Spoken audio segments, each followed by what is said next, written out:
अस्सलाम वालेकुम स्टूडेंट, मेरा नाम है डॉक्टर इमरान खान ज़ादा और आप देख रहे हैं मेडिकल एस्पायरेंट। स्टूडेंट, आज हम अपने इंटर बायोलॉजी के जिस लेक्चर को डिस्कस करने वाले हैं वो है एक्सक्रीशन इन एनिमल।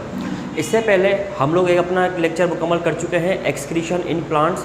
अगर आपने वो लेक्चर नहीं देखा तो उसका आपको डिस्क्रिप्शन बॉक्स में आपको उसका लिंक मिल जाएगा। स्टूडेंट, एक्सक्रीशन एनिमल्स में एक बहुत ज़्यादा इंपॉर्टेंट प्रोसेस है, क्योंकि इससे पहले वाले जो हमने लेक्चर अपने कंप्लीट किए हैं उसके अंदर एक पॉइंट हमने डिस्कस किया था कि एनिमल्स में जो एक्सक्रीशन का प्रोसेस है वो इस वजह से इंपॉर्टेंट होता है कि क्योंकि एनिमल्स में जो मेटाबॉलिज्म है वो प्रोटीन बेस्ड का होता है। अब प्लांट्स में मेटाबॉलिज्म कार्बोहाइड्रेट बेस्ड का होता है, जिसकी वजह से उनके अंदर कार्बन डाइऑक्साइड और वाटर प्रोड्यूस होता है जो कि टॉक्सिक प्रोडक्ट नहीं होती। लेकिन प्लांट्स के अंदर ये चीज़ इतनी इंपॉर्टेंट नहीं है, लेकिन एनिमल्स में ये चीज़ इस वजह से इंपॉर्टेंट है कि एनिमल में जो मेटाबॉलिज्म है वो प्रोटीन बेस्ड मेटाबॉलिज्म होता है। यानी मेटाबॉलिज्म के रिजल्ट में नाइट्रोजिनस वेस्ट बनता है जो कि हाईली टॉक्सिक प्रोडक्ट होती हैं। अब एनिमल्स में ये टॉक्सिक प्रोडक्ट किस टाइप के एनिमल में ये कौन सी टॉक्सिक प्रोडक्ट प्रोड्यूस होती है और ये टॉक्सिक प्रोडक्ट रिलीज़ कैसे होती है, आज का जो लेक्चर है इसी बारे में हमारा होगा। स्टूडेंट, आपके सामने इस बोर्ड के ऊपर कुछ टेबल बनी हुई है, आप इसको देख सकते हैं। एनिमल्स में एक्सक्रीशन के प्रोसेस को समझने के लिए हमें न्यूक्लिक एसिड और प्रोटीन के मेटाबॉलिज्म को समझना होगा। एनिमल्स में न्यूक्लिक एसिड और प्रोटीन का जो मेटाबॉलिज्म प्रोड्यूस होता है, सबसे पहले इनमें इनके मोनोमर्स प्रोड्यूस होते हैं। जैसे न्यूक्लिक एसिड का मोनोमर होता है न्यूक्लियोटाइड और प्रोटीन का मोनोमर होता है अमाइनो एसिड, और फिर इनके मेटाबॉलिज्म के रिजल्ट में मुख्तलिफ स्टेप से गुजरने के बाद एक कॉमन प्रोडक्ट प्रोड्यूस होती है और वो है NH2 ग्रुप। ये कहलाता है अमाइन ग्रुप। अब ये अमाइन ग्रुप प्रोड्यूस हो गया। अब कुछ एनिमल ऐसे होते हैं जिसमें ये अमाइन ग्रुप कन्वर्ट होता है अमोनिया के अंदर। कुछ ग्रुप के एनिमल ऐसे होते हैं जिनमें अमाइन ग्रुप कन्वर्ट होता है यूरिया के अंदर, जैसे अमोनिया प्रोड्यूस होती है इक्वेटिक एनिमल्स में। अभी इक्वेटिक एनिमल्स में अमोनिया प्रोड्यूस होने की वजह क्या है ये हम डिस्कस करने वाले हैं। इसके अलावा यूरिया प्रोड्यूस होती है टेरेस्ट्रियल एनिमल में, और इसके अलावा कुछ एनिमल ऐसे होते हैं जिसमें ये अमाइन ग्रुप कन्वर्ट होता है यूरिक एसिड में, और यूरिक एसिड में कन्वर्ट होकर एक्सक्रीट होता है, जो कि बर्ड्स, इंसेक्ट, गैस्ट्रोपोड्स वगैरह इनके अंदर ये सारा प्रोसेस होता है। अब सबसे अहम सवाल ये है कि ये जो एक्सक्रीशन का नाइट्रोजनस वेस्ट, ये तीनों नाइट्रोजनस वेस्ट कहलाते हैं, अमोनिया, यूरिया, यूरिक एसिड। इसके अलावा भी होते हैं लेकिन ये तीन मेजर हैं, ये नाइट्रोजनस वेस्ट कहलाते हैं। सवाल ये पैदा होता है कि ये नाइट्रोजनस वेस्ट अमाइन ग्रुप से अमोनिया में क्यों कन्वर्ट हो रहे हैं, यूरिया में और यूरिक एसिड में। इन तीनों में फ़र्क क्या है?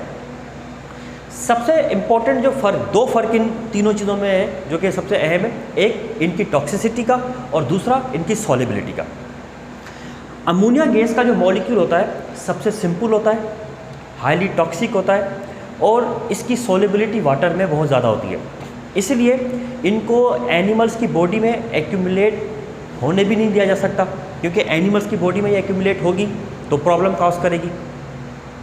इसी वजह से एनिमल इसको बॉडी में एक्यूमुलेट नहीं करते और इसको एक्सक्रीट करते हैं। लेकिन चूंकि इसकी सॉल्युबिलिटी बहुत हाई होती है, अब कितनी सॉल्युबिलिटी होती है हम पढ़ने वाले आगे जाकर, इसकी सॉल्युबिलिटी बहुत ज़्यादा हाई होती है। अमोनिया की हाई सॉल्युबिलिटी होने की वजह से ये वाटर बहुत ज़्यादा वाटर के अंदर डिज़ोल्व होने के बाद एक्सक्रीट आउट होती है, इसलिए ये इक्वेटिक एनिमल्स में होती है। लेकिन यूरिया ये क्या है?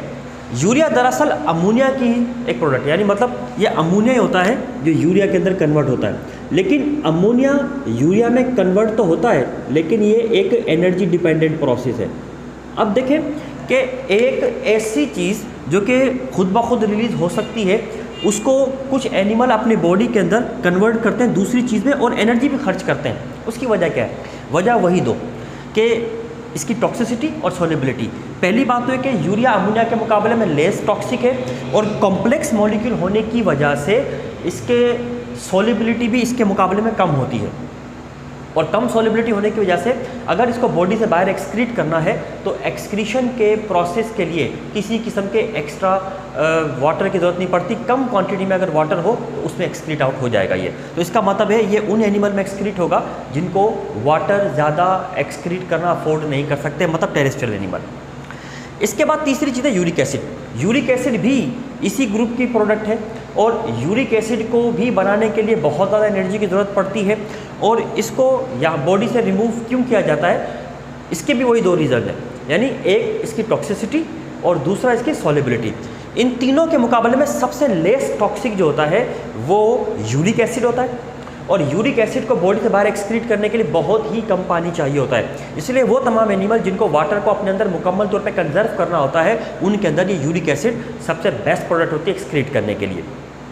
तो इन तीनों ये जो प्रोडक्ट्स हैं नाइट्रोजन वेस्ट की, इनमें फ़र्क किस चीज़ का है? सॉल्युबिलिटी का और इनकी टॉक्सिसिटी का। और प्लस ये कि अमोनिया एक्सक्रीट करने वाले एनिमल्स क्या कहलाते हैं, यूरिया एक्सक्रीट करने वाले एनिमल्स क्या कहलाते हैं, यूरिक एसिड एक्सक्रीट करने वाले एनिमल क्या कहलाते हैं, इनको भी हम अगले अपने जो लेक्चर है इसमें ये सब चीज़ें डिस्कस करने वाले हैं।